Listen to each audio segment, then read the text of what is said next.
What's up, guys? It's Jim with Awaken TCG. Today, bringing you guys another locals video this week.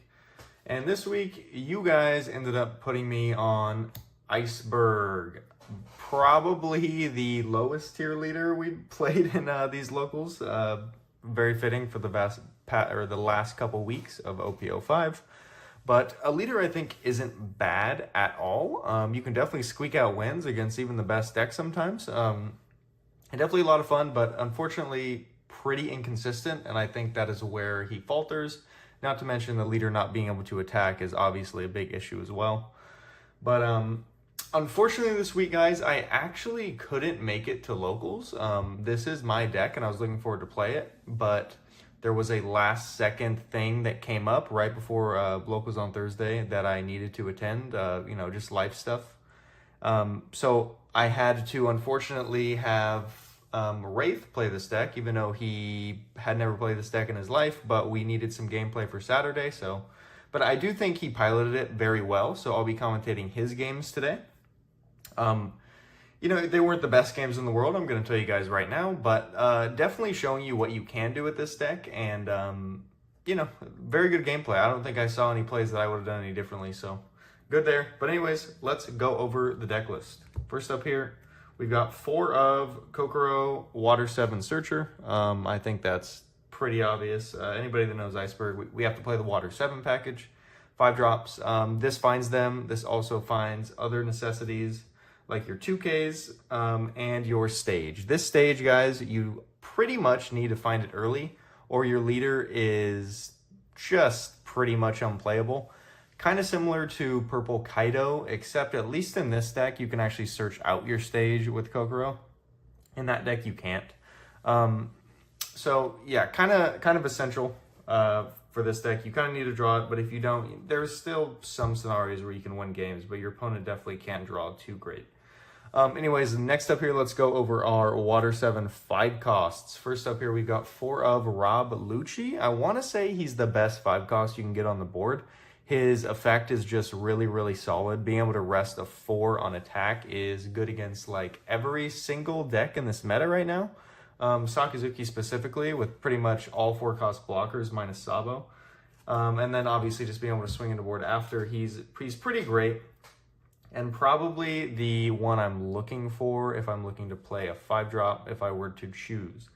Next up here, we've got Tilestone. Tilestone is just a generally good 6K to get off your leader effect. We do want the 6Ks. There's a couple 5Ks you can get out, but we run the 6Ks just because getting a 6K out for basically free is what makes this deck strong. And this one on KO is going to give you a Dawn, which we do need. If you don't have stage, it does help you out. But just a generally good body that sometimes they don't want to get rid of because it will allow you to play bigger bodies on the next turn. So really good card there. Probably one of the best in the early game. And next up here, we've got 4 of Kaku. Kaku, amazing card into yellow. He can just basically turn on Banish and then make sure they can't trigger out on you. Love this card. Banish is good against every deck, but obviously yellow in specific. Just a really solid 6K and definitely makes your opponent very scared when he's on board for sure. Going to be priority number 1, even though they should probably be taking out other targets like our 5-cost kid.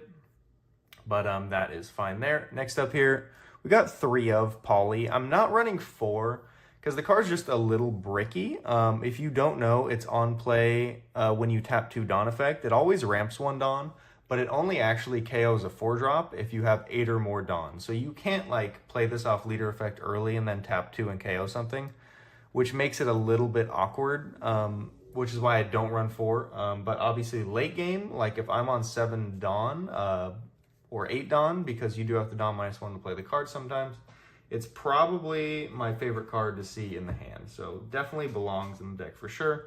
Next up here, let's go over our 2K counters. So first up here, 4 of Khalifa. Best 2K in this deck by far. You can actually play it off of leader effect, and it is pretty strong. I'm pretty sure Wraith did that in one of his games this week. It basically has Queen effect on attack. We all know how strong Queen is. This one's just going to do it when attacking. It is a 4K body, and that's probably what holds it back a bit. If it was a 5K, I think this card would be insane. But unfortunately, it is a 4K, but still a great option on board if you don't have any of your 5 costs. And next up here, we have our last 4 2Ks. Will be Frankie, the new one added in OP04. This one you're pretty much never playing out, and we're just playing it as a searchable 2K with Kokoro. Next up here, let's get into our blockers. First up, pretty much the new heart and soul of this deck. It's going to be Eustace Captain Kidd. This blocker is so insane in this deck because you are doing Dom minus with leader every turn, and he is completely negating that and getting that back active for you. It just makes so much sense in this deck, and it is a new 4-of staple that I think every Iceberg should be running. Makes the deck a million times better as well. Next up here, we're going to go over the best purple blocker in the game. It is going to be Queen. Been the best since set 1. Everybody knows it. If you don't run any 4-of Queen in your purple deck, you're probably trolling. This card is just way too good not to run, and I do not think I need to talk about that any longer. And next up here, we've got Wire. Wire is going to be the 3-cost blocker included in ST10. Really good in this deck because obviously we're doing Dawn minus every turn.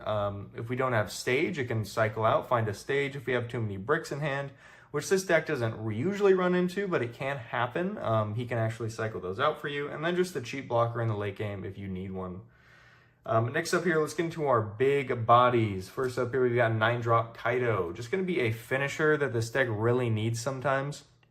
If your board is cleared a lot of the time, they can feel comfortable with 0 life because your leader can't attack. That doesn't work with any other leader that can attack because obviously you can put 10 on your leader, go 15, and they can't beat that. So board presence is a big issue here, and a card with a rush that also removes something is just fantastic, and definitely a really good card to see in the later stages of the game. Next up here, we've got a bit of a spicy addition. If you watched my Iceberg low tier leader video, forgotten leader video, excuse me, I really highlighted how good this guy is in this deck, I think. The specific play you can do basically is you swing with your whole board of 5-drops, you play this guy out, activate your stage effect to get 1 rested, and then with that 1 rested, you can actually bring out another 5-drop off of leader effect. Then when you get your free turn off 10-drop, you'll have 10-drop and a 5-drop on board, which is really good. And then you'll be on 2 Dawn that turn, so you can use Galley Law plus this guy, you'll be on 4, so it won't even be that bad. Your opponent will pass you, and then you'll be on 6 on the next turn, which is really, really good, actually. Really great card in this deck, and I love playing it in all of my decks. Probably my favorite alt-art in the game, just to throw that in there.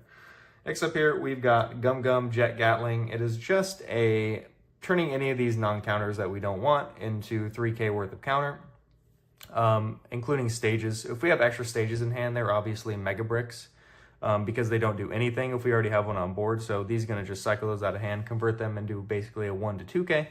So really, really good there. Also, not to mention, it does have the Water 7 type, so this is searchable off Kokoro. Very, very good there. And last but not least, we have 1-of Top Knot. Just a great removal to get rid of a 4-drop. 4-drops are just too common, and this card is really good because of that aspect. Also putting them on the bottom of the deck, so if we're playing against Sakazuki, we are not building their trash with this card. So I think really good 1-of tech option, and I really do enjoy it in this deck. But anyways, guys, that is going to be the list this week. I really am confident in this list, and I apologize for not being able to make it, but I did not want to delay this video as there's only 2 more weeks left in OP05. I think next week is going to be Queen. I will definitely be playing that for the video. Really fun deck, but I really am looking forward to Queen next set with the new Sanji and all that stuff. So if Queen does show up in the polls, please vote for him, guys, because he is so much more fun in OP06. But anyways, let's get into the gameplay. And getting into game 1 here, Wraith again is going to be the one piloting the deck this week. Really wish I could pilot it, but unfortunately couldn't make it. We're going to be going against Katakuri on the right here. On the Berg, I think we really do want to go second in this matchup, just because Iceberg is kind of a deck that can do first or second. And we would really rather take Katakuri off of his curve. 10 mobs on curve could definitely really screw us over. Looks like we're going to roll back and forth about 15 times before we decide who's going first or second. And I did see that stage in hand. So it looks like we're going to have a good start on the Iceberg side here, and it looks like we were put on first, unfortunately. Katakuri going to be going second, so perfect curve here. Let's hope no Shrekers, please. Going to play the Galley Law on curve, which is fantastic for us, and use leader effect playing out the Rob Lucci. So perfect start for us. That is definitely what you want to see on Iceberg. Rob Lucci, great, but would probably rather see the Kaku. Anyways, he's going to go 7 to lead and to play a Perospero. Pretty standard Katakuri turn there. Now on 5 Dawn, we're going to activate the stage, play our Captain Kid, and then choosing to use leader effect, we're actually going to use it and play out the Khalifa. Unfortunately, probably didn't have another 5-drop in hand, and we'll use that Active Dawn to swing 7. A little bit risky there because obviously we run the risk of getting Thunderbolted after playing that Kid. So maybe could have played it a bit differently, but definitely not bad at all, especially because we could use that extra attached on to swing 7. Honestly, he probably would have taken it anyway. He'll actually put that one to the bottom, which is something we really need to take note of. And you're going to play that Gadatsu after swinging 7. Unfortunately, trying to KO the Khalifa, but you just swung 7 and we took, so we're at 3 life now. Bit of a misplay there from the Katakuri side, and he's actually going to choose and not to swing with the Perospero, which is interesting. Probably just not wanting the board to be cleared. But anyways, on us now, we'll be on, that is 1, 2, 3, 4. Yeah, we're going to be on 8 Dawn, so we'll go stage up to 9 and play a Kokoro for 1. Going to grab that Poly. I think that is probably the only 5 cost we have at the moment, so we'll actually use its effect. Tapping 2, getting 1 active, and KOing that Perospero. He'll look at top 3 and grab that 10 Mom. What else? And now, with actually still 7 Dawn remaining, we've got a couple good swings on board right now. Gonna use the Khalifa effect, cycling 2, and getting rid of another stage out of hand. Perfect for that. And he'll actually counter out with a 1K Sanji. Now, with 2 swings on board, if we did want to swing with the Kid, which I think we probably do, because if he wants to swing into a 6K, that's fine by us. He'll trigger out Perospero, and then we'll attach the last 3 swinging 9. Going to need to give us 5K worth of counter right now if you want to get out, which he actually will. Not wanting to take 2 9Ks and going down too low, especially with a pretty solid board that we have right now. And now Katakuri on 8 Dawn. So going to swing 5 with the Khalifa. We will just choose to give that 1 on lead. Going to swing 7 again, assuming at Captain Kid. Going to give that as well. And then he will swing a 6 at leader. We'll give him a 2K, and he'll play the 8 cost Katakuri, putting that Perospell right back to life. So we cannot swing into it if we wanted to, unfortunately. We'll choose to go 6K at lead, another 6K. He will take and trigger out that Perospero, and then going to play that 10 cost Luffy, which is exactly why it was okay. We let a couple of cards off board last turn. Going to activate the stage and play out that Rob Lucci before our free turn here. Exactly what we run this card for. So going to act Luffy effect and stage effect going up to 4 Dawn right away. Very good for us. We'll play a Kokoro right now. Searching top 5 and grabbing that Kaku. Really wish we could have seen that earlier, but it is completely fine. We'll attach our last Dawn to Lucci, swing 7 to lead, and then swing 12 lead. That is going to be a very lucky Amaru from our Katakuri player. Going up to 2 life right now, and making it so it's going to be a bit difficult to end game next turn, especially if he clears this Rob Lucci right now. And then we'll actually use leader effect, and I think that is actually the Kaku we searched out. So going to be really good to go for that banish, especially because our Katakuri player only has 1 card in hand at the moment. He'll actually choose to attach 7 Dawn onto his Katakuri, going a little bit more than we could counter out of to our Luffy. And then he'll actually swing 6 to leader. We will choose to take that. Another 7 to leader. We'll choose to take that as well. Looks like we have a trigger here asking what his last card in hand. I think the only trigger we actually run in this deck is either the bottom deck with the 2 cost event, or it's going to be a ramp 1 off of our 0 cost event. And if he does have that 0 cost event, there is a very real situation where we use that just to get the max amount of Dawn to attack next turn. Katakuri going to swing 7, and he actually accidentally attached the card in hand to leader instead of the Dawn there. Pretty funny situation there, and we'll actually use the 0 cost event to get rid of that 7, trashing his stage, which is always usually what we want to trash. So we'll actually attack with our Kaku after resting 1 with stage. Actually, not yet. Going to leave 1 on there. Deciding what to do here. Unfortunately, there is no guaranteed lethal this turn, as we only have 3 swings. That Amaru definitely saved him here. If we didn't have Amaru, we had guaranteed lethal. But unfortunately, our Katakuri player got a little lucky, but it does happen. That does come with the deck. And now with still a good amount of cards in hand, looks like we have a kid and a wire if we wanted to swing into board this turn, which is also not a bad option. And I think that's actually what we're going to choose to do. Going to go 7 at the Gadatsu. Yeah, 7 at the Gadatsu he'll have to give. Even though, as we saw, that last card in hand is actually a Beige. Oh no, sorry, we went 6 at the Gadatsu and he took. And then we'll go 7 at the Perospero. Sorry, a bit confusing with the Dawn placement there. And then he will actually search out another 2K with that Perospero KO. And then with the Katakuri left on board and leader. After playing this blocker after our Kokoro, we should be completely safe. With 2 life, their Amaru is not a win con. So the only win con right now is actually Thunderbolt. And then using leader effect to get out a Tile Stone. Pretty much sealing his fate for the next turn, especially with our banished Kaku on board. Obviously, he could swing into it and try to get rid of it, but we do have a blocker, so they're going to have to be 2 pretty hefty swings. Now with 3 cards in hand, not a ton of plays. We could just swing into leader or we could swing into board. Both are probably good options at the time being. And putting out our Dawn, probably going to choose to swing into board if I had to guess. Definitely want that Kaku off board if we can't finish game right now. But it looks like he's going to attach 3 to Katakuri and go 11 at our Kaku. We'll actually block that with our wire. And with Cracker and a few cards in hand, we probably just want to swing max at Kaku again. Because if we do develop the Cracker, there's a chance that if we counter out a Kaku, that might just be game. So he's actually going to go max into Kaku and get rid of that. Definitely a very scary card, no doubt about that. Especially against yellow. If you're a yellow player and that Kaku's on board, you are definitely keeping your eye on it. It is a big threat in that matchup. Now with not many cards in hand, we could swing into board right now. Just get rid of that Katakuri if we can. Looks like we're going to choose to play down a Captain Kid, I think that is. I apologize for the glare. It is a Captain Kid because we'll actually use leader effect, putting 1 Dawn back and getting it back active. And playing out a either Tile Stone. I think that's another Kaku. Or that may be a Poly. But anyways, going to attach 3 there, going 9k to Katakuri, and he'll just give us an easy 2k there. So pretty unfortunate. But that is completely fine.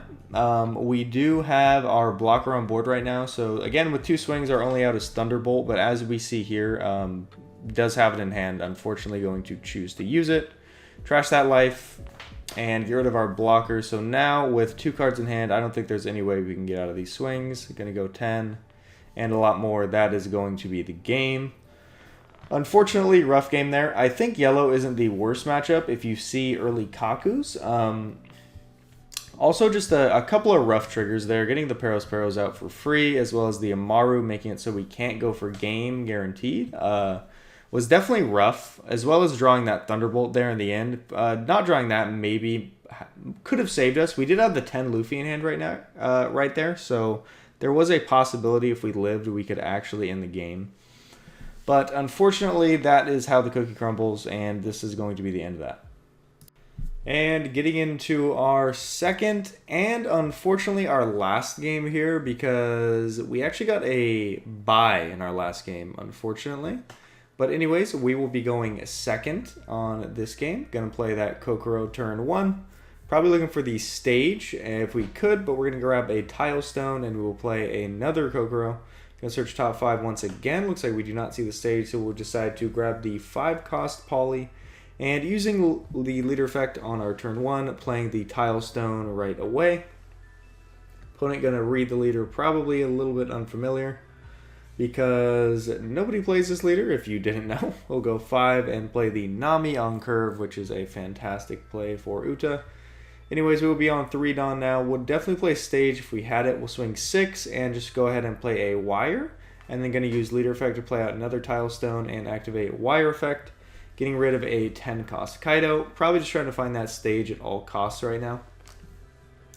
Opponent will now be on 5 Dawn. Our best play this turn is probably swing 6 with Leader, and then actually going to choose to use the Nami effect and look at top 3. Going to grab a 7 cost Luffy, probably our best find, not going to lie. And going to go at Leader with that. We'll actually take that, and then we'll go another 5. We'll give him a 1k. And then he will play the Brook into Uta combo, which is probably the second best card you can play out after another 3-cost Nami. And he'll actually restand the Nami with a Backlight. I think Backlight's too good in this matchup to get rid of, just because we're all 5 costs, and killing them for 2 is just really, really good. So we'll go 6, and then we'll actually go 7 with our other Tile Stone. He'll actually choose to block the 7k. And now going to play the stage, and activate its effect. With now 5 Dawn total on board. Probably debating whether we want to use Leader Effect, but we're going to choose to not do that. So Uta going to swing 5 to lead with Nami, another 5 with the Brook. Just absolutely chipping our cards out of hand right now. So we're actually going to choose to take that 5, and then we'll actually go 5 again, which is really, really bad. Double 5k swing obviously requires 3 cards out of hand, which we just don't want to give, especially because I think we're a bit bricked up, as you can see there. We actually have to get rid of the stage and the plus 3k 0-cost event, as he follows it up with a 7-cost Luffy into another Brook into Uta, which is pretty much sealing our fate at this moment in time.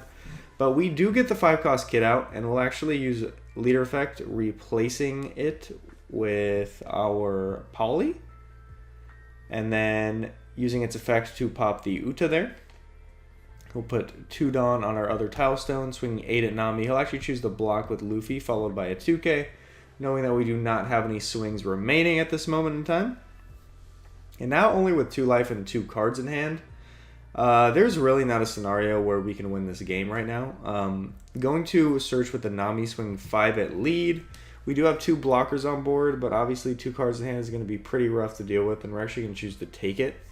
He'll go 7 at lead with Leader, and we will actually just choose to block with the Wire. He'll put 1 on Brook, check him for 2k, swinging 6, and we actually choose to take that. We'll go another 6 with Brook, and we'll give him the 1 2k in our hand. And we'll go remaining Dawn on Luffy, and we'll just be forced to give him the Kid Blocker, which you never really want to do because that card is just way too good on your turn. Anyways, now Uta player with 3 life remaining and a massive board. Don't really think there's a scenario that we come out on top right now. We do have another Kid Blocker and a Queen in hand. So definitely able to kind of pick it up, as we maybe could take cards off board, but Uta player has way too many cards in hand to allow that to happen, unfortunately. So either going to choose to remove board or play cards on the board. Either one, I think, basically seals our fate. We're going to play the Kid into Queen, drawing 2 and getting 1 back active. And choosing what to discard. Looks like we'll get rid of that 10-cost Luffy, unfortunately. Swinging 6 at Nami will give us a 2k, followed by another 7, and will give us a 2 and a 1. Just wanting as many bodies on board right now to finish us off next turn. We do have 2 blockers on board, but with 3 cards in hand, I think Uta player definitely has a math win right now. Going to swing 7 with lead. We will choose to block, and another 7 with lead. Going to choose to block again, and then it's just another 7, just whittle us down, and that is going to be the game. Yeah, not a very good game there, unfortunately. I assume this is a pretty bad matchup, especially with the fact that Uta can play Backlight. I think that kind of seals the deal, but obviously we did not draw the best, and that is just how it happens. And that is going to be the video. Unfortunately, this week, guys, we actually got a bye in our final round, as we did have an odd number of players this week. And losing 2 games greatly increases the chance that you're not going to get paired in the last matchup. So after those 2 losses, even though, you know, they were pretty close and they were actually decent games, we actually do not get a final match today. So we only have 2 games this week. If you guys were looking forward to Iceberg, I do apologize. A couple things went wrong. Obviously, getting a bye and me not being able to make it and play the deck. Wraith did play the deck very well. And as I said before, I wouldn't have played it much differently. And I think we did show the deck's strengths in this video. But, getting 2 out of 3 games is not what we want to do, unfortunately. But it is completely fine. And next week, as I said at the start of the video, going to be Queen, blue-yellow Queen from what I'm seeing. So if you are excited for Queen, please do look forward to that, and much more look forward to OP06, because these OP06 locals are going to be very fun. I think it is the most interesting meta so far. So really do look forward to that, and going to be a lot of fun. But anyways, hope you guys have a great day. I'm going to head out of here. Peace.